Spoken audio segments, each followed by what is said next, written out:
যারা সুইস ব্যাংকে টাকার পাহাড় গড়ার জন্য রাজনীতি করে, যারা দেশের মানুষের অধিকার নিয়ে ছিনিমিনি খেলে, তাদেরকে আগামী 12ই ফেব্রুয়ারি লাল কার্ড দেখিয়ে দেব ইনশাআল্লাহ। জাগবে এবার শহুরে সমাজ, জাগবে গ্রামের বীরেরা, সৎ লোকের শাসন হবে, জিতবে দাঁড়িপাল্লা। আমাদের এদেশের বুকে আর কোন জালিম, চাঁদাবাজ, দুর্নীতিবাজের শাসন কায়েম হতে দিতে পারি না। বাংলাদেশের বিশ্ববিদ্যালয়গুলোর মেধাবী শিক্ষার্থীরা যেভাবে তাদের গণতান্ত্রিক অধিকার প্রতিষ্ঠা করে সৎ ভোটের মাধ্যমে এদেশের তরুণ ছাত্র সমাজের সৎ দক্ষ মেধাবী নেতৃত্ব বাছাই করেছে, ঠিক তেমনি ভাবে যাত্রাবাড়ির মানুষ আগামী 12ই ফেব্রুয়ারির নির্বাচনে চাঁদাবাজ দুর্নীতিবাজের বিরুদ্ধে রায় দিয়ে সততা ও ইনসাফের প্রতীককে বেছে নেবে ইনশাআল্লাহ। আসসালামু আলাইকুম ওয়া রাহমাতুল্লাহি ওয়া বারাকাতুহু। আমরা বাংলাদেশের রাজনীতিতে দুই ধরনের রাজনৈতিক নেতা দেখতে পাই। প্রথম এক ধরনের রাজনৈতিক নেতা যারা নিজেদের আখের গোছানোর জন্য, যারা মিষ্টি বুলি আউড়িয়ে জনগণের প্রতিশ্রুতি দিয়ে সে প্রতিশ্রুতি ভঙ্গ করে নিজে ফুলে ফেপে বড়লোক হওয়ার জন্য, বিদেশে অর্থ পাচার করার জন্য এবং নিজের গ্রোথের জন্য রাজনীতি করে। আমরা আরেক ধরনের রাজনৈতিক নেতা দেখতে পাই যারা সুমহান আদর্শ লালন করে, সে আদর্শের মাধ্যমে এদেশের মানুষের মুক্তি, এ সমাজের সমস্যাগুলো, মানুষের আকাঙ্ক্ষা, মানুষের অধিকার নিয়ে রাজনীতি করে। আগামী 12 তারিখ সময় এসেছে আমাদের সেই রাজনৈতিক নেতা বাছাই করার। আমরা কোন ধরনের রাজনৈতিক নেতাকে দেশের শাসক হিসেবে চাই সেটার বাছাই করার সময় আমাদের এসেছে।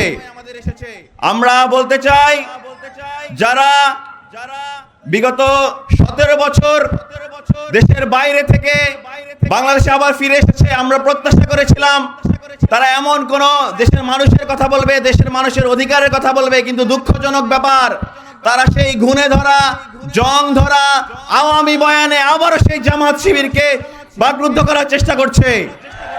আমরা স্পষ্ট ভাষায় বলে দিতে চাই, আমরা মানুষের সমস্যা নিয়ে কথা বলি, এদেশের সমস্যা নিয়ে কথা বলি, সে সমস্যা দূর করার জন্য কথা বলি। আমরা যারা সুইস ব্যাংকে টাকার পাহাড় গড়ার জন্য রাজনীতি করে, যারা দেশের মানুষের অধিকার নিয়ে ছিনিমিনি খেলে, তাদেরকে আগামী 12ই ফেব্রুয়ারি লাল কার্ড দেখিয়ে দেব ইনশাআল্লাহ। আমাদের পলিসি সামিটে আমিরে জামাত যে সকল সমাধানের কথাগুলো বলেছিলেন, এদেশের যুগান্তকারী পরিবর্তনের লক্ষ্যে আগামী 12 তারিখ এই যাত্রাবাড়ির মানুষ, যাদের ব্যবসায়িক অধিকার, যাদের সামাজিক নিরাপত্তা এবং সার্বিক শান্তি নিশ্চিতে ইনসাফ ও ন্যায়ের প্রতীকে আমাদের ভোট দিয়ে এই অঞ্চলে জনাব কামাল হোসেন ভাইকে জয়যুক্ত করব ইনশাআল্লাহ। কোন প্রকার আধিপত্যবাদী, কোন প্রকার আওয়ামী বয়ানে অভিযুক্তকারী শক্তিকে আমরা এই জায়গায় ঠাঁই পেতে দেব না ইনশাআল্লাহ। আপনাদের সবাইকে সেই 12 তারিখ এই স্টালিনগ্রাদকে নতুনভাবে গড়ার জন্য, ঐক্যবদ্ধ ভূমিকা পালন করার জন্য উদাত্ত আহ্বান জানাচ্ছি। জাগবে এবার শহুরে সমাজ, জাগবে গ্রামের বীরেরা, সৎ লোকের শাসন হবে, জিতবে দাঁড়িপাল্লা ইনশাআল্লাহ, ইনশাআল্লাহ, ইনশাআল্লাহ। আসসালামু আলাইকুম ওয়া রাহমাতুল্লাহ। আমরা এমন এক সন্ধিক্ষণে উপস্থিত হয়েছি যখন আমাদের এই দেশের মানুষের ভবিষ্যৎ ভাগ্য নির্ধারণের সময়। আমরা বিগত শাসনামলে দেখেছি সারের ন্যায্য দাবিতে মিছিল করা মানুষের বুকে গুলি করে আমার কৃষকদের হত্যা করা হয়েছিল। আমরা বিগত সময়ে যেভাবে দেখেছি আমাদের এদেশের বুকে আর কোন জালিম, চাঁদাবাজ, দুর্নীতিবাজের শাসন কায়েম হতে দিতে পারি না। যাত্রাবাড়ির মানুষ অন্যায়ের বিরুদ্ধে বুলের সামনে কথা বলতে জানে। আমরা দৃঢ়তার সাথে বিশ্বাস করি বাংলাদেশের বিশ্ববিদ্যালয়গুলোর মেধাবী শিক্ষার্থীরা যেভাবে তাদের গণতান্ত্রিক অধিকার প্রতিষ্ঠা করে সৎ ভোটের মাধ্যমে এদেশের তরুণ ছাত্র সমাজের সৎ দক্ষ মেধাবী নেতৃত্ব বাছাই করেছে, ঠিক তেমনি ভাবে যাত্রাবাড়ির মানুষ আগামী 12ই ফেব্রুয়ারির নির্বাচনে চাঁদাবাজ দুর্নীতিবাজের বিরুদ্ধে রায় দিয়ে সততা ও ইনসাফের প্রতীককে বেছে নেবে ইনশাআল্লাহ। সংগ্রামী ঢাকাবাসী, সংগ্রামী যাত্রাবাড়ির সংগ্রামী জনগণ, আমরা বাংলাদেশের শিক্ষার্থী সংসদগুলোর পক্ষ থেকে আপনাদের দিকে উদাত্ত আহ্বান জানাতে চাই। আমরা চাই না এদেশে কোনো ফেসিবাদ তৈরি হোক, ক্ষমতার চেয়ারে কেউ দৃঢ়তার সাথে বসে থাকুক। এজন্য অবশ্যই আপনারা গণভোটে হ্যাঁ ভোটকে জয়যুক্ত করবেন ইনশাআল্লাহ। সবাইকে ধন্যবাদ জানিয়ে আমি আমার বক্তব্য শেষ করছি। আসসালামু আলাইকুম রহমতুল্লাহ।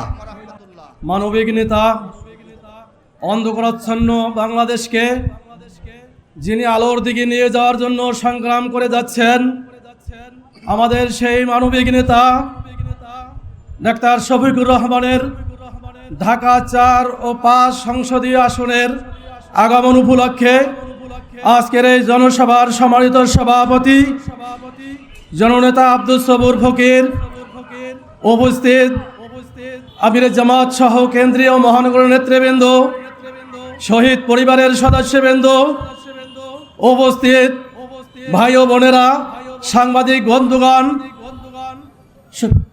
ঢাকার যাত্রাবাড়ি শ্যামপুর কদমতলী এই অঞ্চল 2024 সালের জুলাই বিপ্লবের স্মৃতি বিজড়িত। এখানে অসংখ্য লোক শাহাদত পালন করেছে। সেই স্থান থেকে আমরা আজকের এই জনসভার মাধ্যমে ঢাকা 4-এর পক্ষ থেকে আমি আমিরে জামাত তাকে তার প্রতি উদাত্ত আহ্বান জানাচ্ছি, অনুরোধ রেখে যাচ্ছি। ঢাকা 4 হচ্ছে একটি অবহেলিত বঞ্চিত এলাকা। ঢাকা 4-এর জনগণ অত্যন্ত শান্ত, ভদ্র, নরম মেজাজের। এই অবহেলিত এই এলাকার প্রতি আলাদাভাবে আগামী দিনের দেশের জনগণ যদি আমাদেরকে সমর্থন দেয়, আল্লাহ সুবহানাহু ওয়া তাআলা যদি কবুল করেন, তিনি স্পেশাল নজর দিয়ে অবহেলিত ঢাকা 4কে উন্নতি করবেন ইনশাআল্লাহ। ঢাকা 4-এ 9টি প্রশাসনিক ওয়ার্ড, 9টি প্রশাসনিক ওয়ার্ডে একটি হাসপাতালের চিকিৎসার ব্যবস্থা নেই। এই ঢাকা 4-এর ভিতরে সামাজিক অনুষ্ঠান করার মতো কোনো কমিউনিটি সেন্টার নেই। ঢাকা 4-এর ভিতরে আমরা বঞ্চিত।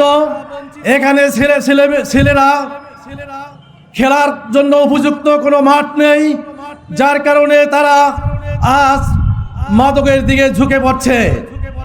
আমি ঢাকা 4-এর এই অবহেলিত এলাকার দুই একটি কথা বলবো। এখানে রাস্তাঘাট ভাঙ্গাচুরা, এখানে বর্ষাকাল এমনকি শীতের সিজনেও মানুষ রাস্তায় চলাফেরা করতে পারে না জলাবদ্ধতার কারণে। এখানে ড্রেনেজ ব্যবস্থা অপরিকল্পিত, এখানে মাদকের ছয়লাভ, এখানে গ্যাসের সংকট। ঢাকা 4-এ এখন গ্যাসের মারাত্মক সংকট। এমনকি এমন এলাকা রয়েছে যেখানে বিগত 1 বছর পর্যন্ত একদিনের জন্য গ্যাস যায়নি।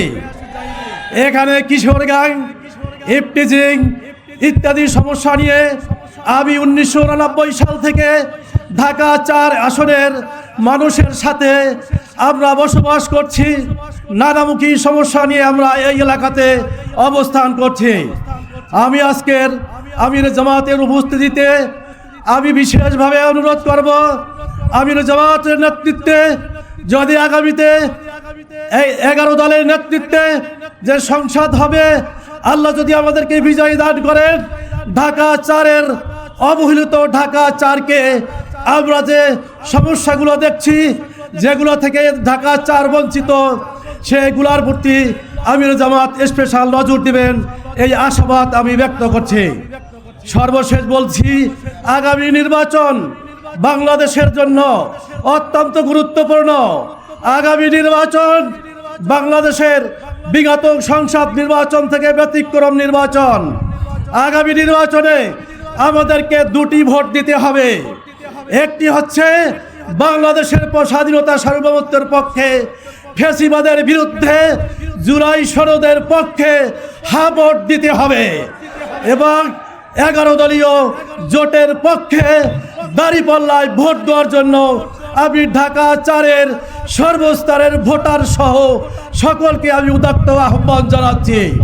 আসুন দুর্নীতি মুক্ত, চাঁদাবাজ মুক্ত, সন্ত্রাসমুক্ত, মাদক মুক্ত একটি নিরাপদ ঢাকা 4 গড়ার জন্য আগামী ত্রয়োদশ জাতীয় সংসদ নির্বাচনে দাঁড়িপাল্লা প্রতীকে ভোট দিয়ে বাংলাদেশকে একটি উন্নয়নশীল রাষ্ট্রে আমরা পরিণত করব ইনশাআল্লাহ। সবাইকে ধন্যবাদ জানিয়ে আমি আমার সংক্ষিপ্ত কথা এখানে শেষ করছি। আসসালামু আলাইকুম ওয়া রাহমাতুল্লাহ।